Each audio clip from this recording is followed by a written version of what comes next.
Divya's kitchen റെസിപ്പീസിലേക്ക് സ്വാഗതം. ഇന്ന് ഞാൻ നല്ല ഹെൽത്തി ആയിട്ടുള്ള ഒരു പുളിശ്ശേരിയാണ് ഉണ്ടാക്കുന്നത്. നെല്ലിക്ക പുളിശ്ശേരിയാണ്.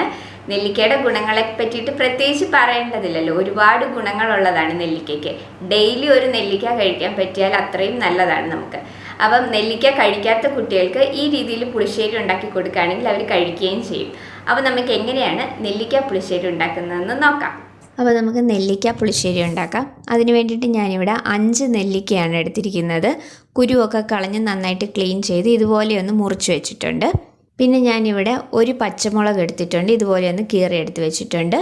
കറിവേപ്പില എടുത്തിട്ടുണ്ട്. ഇനി നമ്മൾ എരിവിന് വേണ്ടിയിട്ട് മുളക് പൊടി ചേർക്കുന്നുണ്ട് ഇതിൽ. പിന്നെ എരിവ് കൂടുതൽ വേണ്ടവർ പച്ചമുളകിൻ്റെ എണ്ണം കൂട്ടിയെടുത്താൽ മതി. അപ്പോൾ നമുക്കിതിനെ ഒന്ന് വേവിച്ചെടുക്കണം. അതിന് വേണ്ടിയിട്ട് ഞാനിപ്പോൾ ഒരു മൺചട്ടിയിലാണ് ഇത് ഉണ്ടാക്കുന്നത്. അതിലേക്ക് നമ്മൾ അരിഞ്ഞു വെച്ചിരിക്കുന്ന നെല്ലിക്ക ഇട്ട് കൊടുക്കുക, പച്ചമുളക് ഇട്ട് കൊടുക്കുക, കറിവേപ്പില ഇട്ട് കൊടുക്കുക. ഇനി ഇതിലേക്ക് നമുക്ക് വേവാൻ ആവശ്യത്തിനുള്ള വെള്ളം ഒഴിച്ചു കൊടുക്കാം. 1 കപ്പ് വെള്ളമാണ് ഒഴിച്ചു കൊടുക്കുന്നത് 250 ml കപ്പിന്. ഇനി ഇതിലേക്ക് നമുക്ക് 1/2 ടീസ്പൂൺ മഞ്ഞൾപ്പൊടി ഇട്ട് കൊടുക്കാം, 1/2 ടീസ്പൂൺ മുളക് പൊടി ഇട്ട് കൊടുക്കുക, ആവശ്യത്തിനുള്ള ഉപ്പും കൂടെ ഇട്ട് കൊടുക്കുക. അപ്പോൾ ഇതെല്ലാം നന്നായിട്ടൊന്ന് മിക്സ് ചെയ്തതിന് ശേഷം നമുക്കിത് നെല്ലിക്ക നന്നായിട്ട് വെന്ത് വരാനായിട്ട് ഒന്ന് അടച്ചു വെച്ച് കുക്ക് ചെയ്യാം. അപ്പോൾ ഈ നെല്ലിക്ക നന്നായിട്ട് വേവണം, നമുക്ക് ചെറുതായിട്ടൊന്ന് ഉടച്ചെടുക്കേണ്ടതാണ്. അപ്പോൾ അതുകൊണ്ട് നന്നായിട്ട് ഇതൊന്ന് വേവിച്ചെടുക്കാം. അപ്പോൾ ഇത് വേവുന്ന സമയം കൊണ്ട് ഇതിലേക്കുള്ള അരപ്പും കൂടെ നമുക്കൊന്ന് അരച്ചെടുക്കാം. അപ്പോൾ ഞാൻ 1/2 കപ്പ് തേങ്ങ എടുത്തിട്ടുണ്ട്, 1/2 ടീസ്പൂൺ ജീരകവും എടുത്തിട്ടുണ്ട്. ഇത് നന്നായിട്ട് നല്ല മഷി പോലെ ഒന്ന് അരച്ചെടുത്ത് കൊണ്ടുവരാം. അപ്പോൾ ഇനി നമുക്കിതൊന്ന് തുറന്ന് നോക്കാം. അപ്പോൾ നെല്ലിക്കൊക്കെ നന്നായിട്ട് വെന്ത് വന്നിട്ടുണ്ട്. അപ്പോൾ ഇതിനി നമുക്ക് ഈ തവിയുടെ ബാക്ക് സൈഡ് കൊണ്ട് തന്നെ ചെറുതായിട്ടൊന്ന് ഉടച്ചെടുക്കാം. ഒരുപാട് അങ്ങ് ഉടഞ്ഞു പോകണ്ട, ചെറുതായിട്ട് ഇടയ്ക്കൊന്ന് കടിക്കാനും കിട്ടണം. ആ രീതിയിൽ പകുതി ഒന്ന് ഉടച്ചെടുക്കാം. അപ്പോൾ ഈ ഒരു പരുവത്തിലൊന്ന് ഉടച്ചെടുത്താൽ മതി. അപ്പോൾ ഇതുപോലെ ഇടയ്ക്കൊന്ന് കടിക്കാൻ കിട്ടുന്ന പോലെ ചെറുതായിട്ട് കിടക്കണം. ബാക്കി ഇതുപോലെ ഒന്ന് ഉടച്ചു എടുക്കണം. ഈ ഒരു പരുവത്തിൽ വേണം ഉടച്ചെടുക്കാനായിട്ട്. അപ്പോൾ ഇനി നമുക്ക് അരച്ചു വെച്ചിരിക്കുന്ന അരപ്പും കൂടെ ഇതിലേക്ക് ചേർത്ത് കൊടുക്കാം. അപ്പോൾ ഞാനിത് നന്നായിട്ട് അരച്ചു കൊണ്ടുവന്നിട്ടുണ്ട്. കുറച്ച് വെള്ളവും കൂടെ ഒഴിച്ചിട്ടാണ് അരച്ചെടുത്തേക്കുന്നത്. ഈ അരപ്പിനി നമുക്ക് ഇതിലേക്ക് ചേർത്ത് കൊടുക്കാം.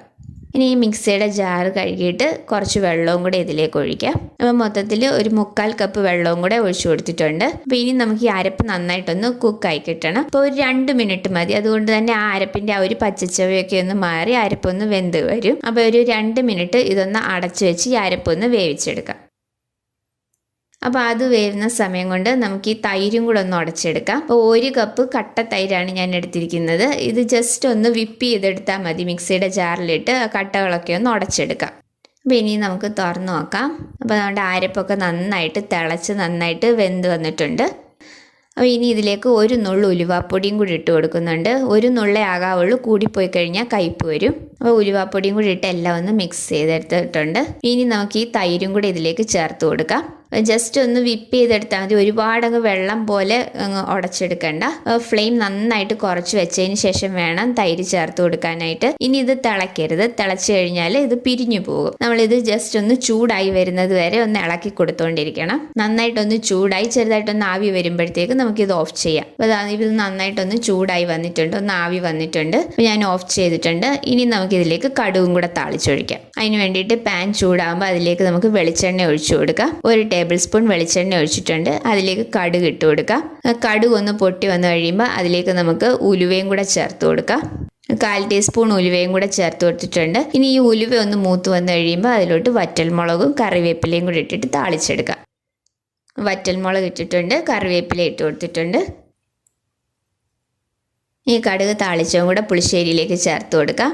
അപ്പോൾ ഇനി നമുക്കിതൊരു 5 മിനിറ്റ് ഒന്ന് അടച്ചു വയ്ക്കാം. ഇപ്പോൾ ഒരു 5 മിനിറ്റ് കഴിഞ്ഞിട്ടുണ്ട്. നമ്മളുടെ നെല്ലിക്ക പുളിശ്ശേരി ഇവിടെ റെഡി ആയിട്ടുണ്ട്. നല്ല ടേസ്റ്റി ആയിട്ടുള്ള ഒരു പുളിശ്ശേരിയാണ്. നെല്ലിക്ക കഴിക്കാൻ മടിയുള്ള കുട്ടികൾക്കൊക്കെ ഈ രീതിയിൽ ഉണ്ടാക്കി കൊടുത്താൽ മതി. അപ്പോൾ ആ നെല്ലിക്കയുടെ ഗുണങ്ങൾ കിട്ടുകയും ചെയ്യും. അപ്പോൾ എല്ലാവരും ഇതൊന്ന് ട്രൈ ചെയ്ത് നോക്കണം. ഞാൻ ഇതിന് മുന്നേ ഉപ്പിലിട്ട നെല്ലിക്ക വെച്ചിട്ട് ഒരു പച്ചടിയുടെ വീഡിയോ ഇട്ടിട്ടുണ്ട്. അതിൻ്റെ ലിങ്ക് ഡിസ്ക്രിപ്ഷൻ ബോക്സിൽ കൊടുത്തേക്കാം. അതിന് നല്ല ഫീഡ്ബാക്ക് കിട്ടിയ ഒരു വീഡിയോ ആണ്. എല്ലാവരും ഈ നെല്ലിക്ക പുളിശ്ശേരി ഒന്ന് ട്രൈ ചെയ്യണം. ട്രൈ ചെയ്തിട്ട് നിങ്ങളുടെ അഭിപ്രായം എനിക്ക് കമൻസിലൂടെ അറിയിക്കണം. വീഡിയോ ഇഷ്ടമായിട്ടുണ്ടെങ്കിൽ ലൈക്ക് ചെയ്യാനും ഷെയർ ചെയ്യാനും സബ്സ്ക്രൈബ് ചെയ്യാനും മറക്കരുത്. അടുത്ത വീഡിയോയിൽ വേറൊരു നല്ല റെസിപ്പി ആയിട്ട് കാണാം. താങ്ക്